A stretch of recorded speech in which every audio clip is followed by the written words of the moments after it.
네, 수요일 뉴스톱10 첫 소식 바로 조국 전 장관입니다. 제목을 한 글자 틀려 위로 들킨 조국 전 장관. 딸 조민 씨는 사진 보내고 저자됐다? 이 제목을 달아봤는데요. 검찰이 최근 조민 씨의 호텔 인턴 허위 경력서를 조국 전 장관이 직접 작성한 정황을 포착했다고 합니다. 호텔 이름 딱 한 글자를 잘못 가입해 덜미를 잡혔다는 주장인데요. 그런데 조국 전 장관 아주 최근 저서 출간을 앞두고 이런 인터뷰를 했습니다. 목소리 먼저 들어보시죠. 지배계급이 있고 지배집단이 있는데 그 지배계급이나 집단이 자신의 이익과 의지를 관철할 때 법을 활용해서 지배하는 것, 그것은 법치가 아니란 것입니다. 전제군주나 독재자나 권위주의 통치자나 군부 쿠데타 집단이나 등등이 자신의 이익과 의지를 관철할 때 대부분은 법률이라는 형식을 빕니다. 국민과 시민의 뜻과 욕망과 꿈과 경험과 의식을 반영하지 못하는 법률을 만들고 그 법률을 지키라고 압박하고 그 법률을 지키지 않으면 처벌하겠다라고 말하는 것은 법을 이용한 지배이지 법의 지배가 아닌 것입니다. 네, 인터뷰 내용이 길어서 제가 좀 중간중간에 잘라서 들려드리려고 하는데 하나 내용이 더 있습니다. 더 듣고 얘기 나누겠습니다.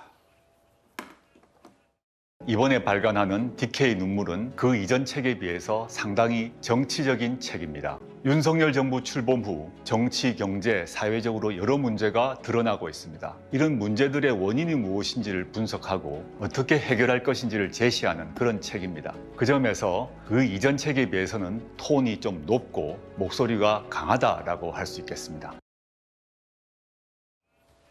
예, 자 노동일 법대 교수셨으니까 이 얘기 어떻게 되십니까? 법을 이용한 지배이지 법치가 아니다라고 얘기했습니다.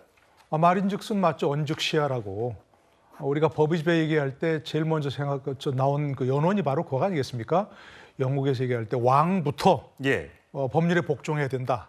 그전에는 왕이 모든 것에 위에 있고 상위에 있고 왕의 말 한마디가 법과 같았는데 그러면 안 된다. 그게 이제 법의 지배의 정신이죠, 사실은. 그러니까 저 말은 분명히 맞습니다. 저 자체는 탓할 것 없는데 근데 과연 그 본인도 그렇고 지금 현재 윤석열 정부가 특히 저렇게 문제다라고 얘기하는 거 아니겠습니까? 예. 그럴 때 그 이전 정권 구체적으로 얘기하지 않겠습니다만 과연 그런 법의 지배의 정신에 충실했는가? 그런 의문을 제기할 수밖에 없겠죠. 그러니까 저런 말을 할 때는 다시 한 번 말씀드리면 내용은 분명히 맞는데 그야말로 본인에게 먼저 적용을 하고 그리고 그 전 정권에 본인이 복무했던 민정수석 법무장관으로서 핵심적 역할을 했던 그 정권에서는 그런 걸 정말 지켰는가 하는 걸 먼저 반성하는 게 먼저가 아닐지 그런 생각이 듭니다. 지금 서정욱 변호사님 자막을 보면 조국 교수가 이제 인터뷰할 때 DK는 어느 쪽이 옳은지 듣고 망나니는 칼을 휘둘렀다. 저기서 망나니는 누구를 뜻한다고 생각하세요? 망나니는 이제 지금 우리 한동훈 장관, 이원석 총장, 현재 검찰을 망나니로 비유한 게 아닌가 이렇게 보이는데요. 그런데 조국 장관에게 좀 더 정확하게 표현해야 됩니다. 법대 교수라면 우리 이제 한스 켈젠이라는 유명한 법철학자가 있어요. 법에는 이제 칼하고요, 저울이 있어야 된다. 이건 맞아요. 그렇죠. 그런데 문제는요, 칼이 없어도 안 돼요. 칼이 없는 법은 그게 법의 무기력이고 저울이 없으면 야망 그 자체다. 이렇게 갈파했습니다. 켈젠이. 저는 조국 장관한테는 지금 이게 저울이 필요한 게 아니고 칼이 필요한 거예요. 칼이. 저는 조국 장관이 지금 7대 스펙부터 얼마나 이게 혐의가 입시 비례가 큽니까? 거기에 대해서 너무 관대한 게 아닌가. 오히려 이게 2년 유재수 감찰무마까지 합쳐서 2년인데 법정 구속도 안 됐어요. 그런데 부인 정경심 씨는 원래 4년이고 거기에 1년이 추가돼서 5년입니다. 그런데 7대 스펙 중에 좀 이따 하지만 이게 아쿠아 팰리스 호텔이나 서울대 공익인권법센터 이런 거는 이게 조국 장관이 혼자 한 거예요. 혼자. 그리고 이제 유재수 감찰 무마건도 국기문란 사건이잖아. 이렇다면 이게 저는 오히려 조국 장관한테는 저울보다는 칼로 더 단죄하는 게 더 필요하다. 이렇게 저는 봅니다. 1심에서는 이렇게 나왔고 이제 현재 2심 항소심이 진행 중이죠. 자, 오늘 주제는 아까 말씀드렸다시피 한 글자 때문에 문제가 된 조국 전 장관인데 사실 조국 전 장관의 딸 조민 씨가 호텔에서 인턴을 경험한 적이 없다는 게 검찰 측 공소장에 들어가 있는 내용입니다. 그러니까 고등학교 때 호텔에 인턴을 경험했다고 되어 있는데 안 했다는 거고요. 그러니까 학생부에 기재를 해서 대학에 가기 위한 걸 목적으로 부모와 협의해서 허위 경력 서류를 만들었다는 내용입니다. 여러 가지 그 검찰이 서울대 이제 의전의 증빙 서류를 쭉 이렇게 하다 보니까 조기 인턴 확인서를 위조한 내용이 이제 들어가 있는 겁니다. 자, 여기에서 보면 다음 영수증을 볼까요? 네, 다음 시지를 보면 이게 딱 한 글자를 잘못 써서 했는데 호텔 인턴 수료증이라는 걸 제출을 합니다. 학교에. 근데 기간은 2007년 6월부터 2009년의 9월까지 한 2년여를 호텔에서 인턴을 했다. 한데 장소가 부산 영도에 있는 아쿠아 팰리스 호텔입니다. 이게 아쿠아 팰자라는 게 실제 팰리스를 국어사전에 쳐보면 이 팰리스의 팰자 I로 쓰는 게 맞습니다. 그런데 실제 팰리스인데 원래 호텔의 실제 이름은 아쿠아 어이 팰리스였습니다. 그러니까 누군가 이거를 제대로 쓴 거죠. 누군가 제대로 썼는데 이게 조국 전 장관이 했다라고 검찰은 공소장에 보고 있는 겁니다. 그러니까 글자를 잘 썼는데 이걸 원래 상호명을 다르게 썼다는 거예요. 이게 딱 한 글자 때문에 걸렸다고. 아니 그러니까 아쿠아 페리스라는 거는 원래 그 아쿠아라는 것도 영어 단어로 있고 예, 그렇죠. 페리스라는 것도 영어 단어로 있잖아요. 그러니까 지금 말씀하신 대로 아쿠아 페리스는 그야말로 우리 보고 쓰라고 해도 I로 씁니다. 그런데 이제 가끔 보면 왜 지금은 없어졌지만 서울 강남에 가면 팔레스 호텔이라고 있어요. 예. 그것도 팰리스거든요. 원래 그게 예. 영어로는 팰리스라고 씁니다. 근데 자기네들은 상호를 팔레스라고 과거에 쓴 적이 있어요. 예. 그것처럼 여기도 아쿠아 I로 쓰지 않고 어이로 자기네들 상호를 쓴 거예요. 근데 이게 어디에서 나왔느냐면 서울대 교수실 컴퓨터에서 나온 거예요.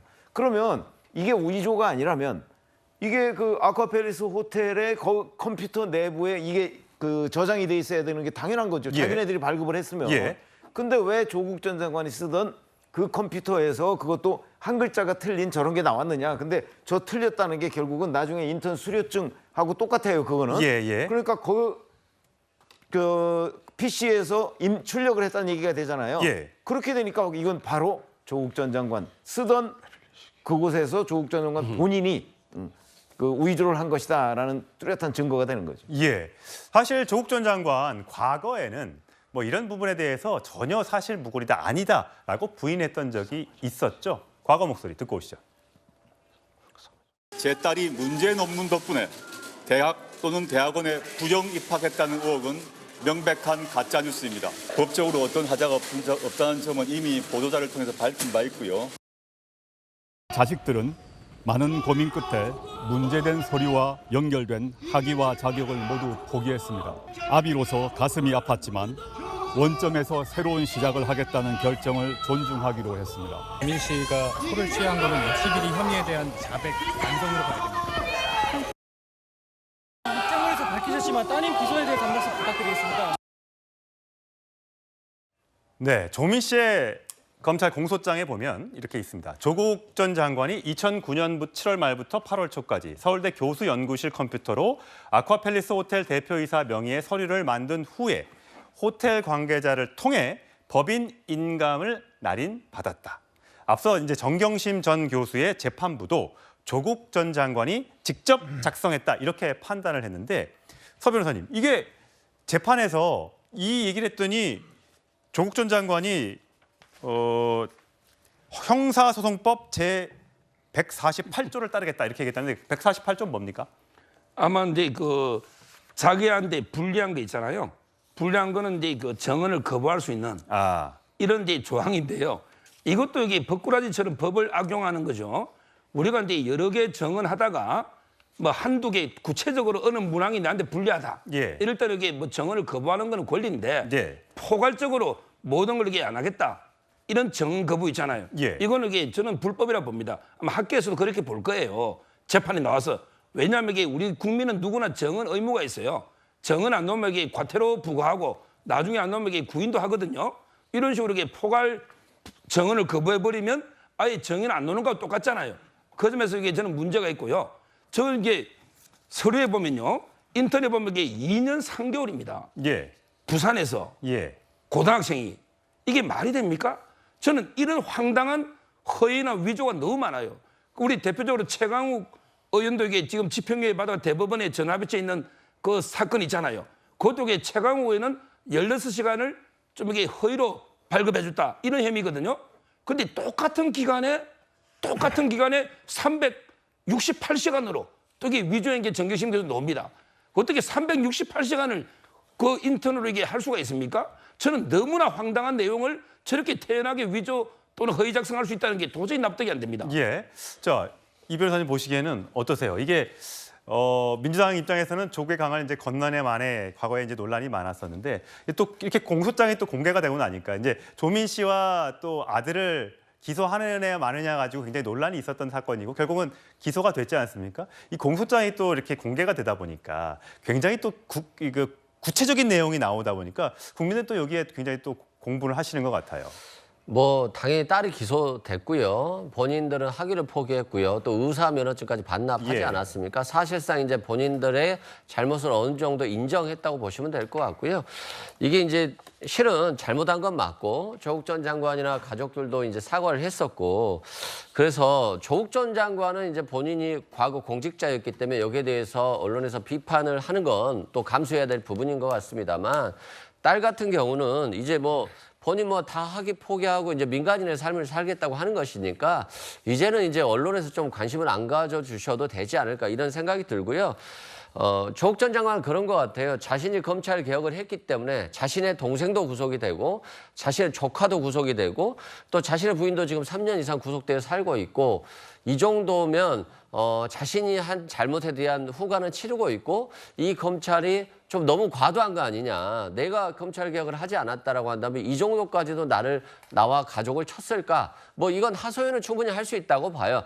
그럼에도 불구하고 과거 공직자였기 때문에 또 감수해야 될 부분이 있을 것 같고요. 그래서 저는 법원의 판결은 존중돼야 되고 본인은 뭐 억울하다면서 아직 재판을 하고 있습니다만 어쩔 수 없는 부분인 것 같아요. 이건 조국 전 장관이 짊어지고 갈 짐이 아닌가 싶습니다. 예. 어쨌든 조국 전 장관 본인의 책을 내면서 여러 가지 정부에 대한 비판적인 발언을 내놨는데 과연 그것도 재판 과정에서 어떻게 혹시 작용하게 될지도 궁금한 대목입니다.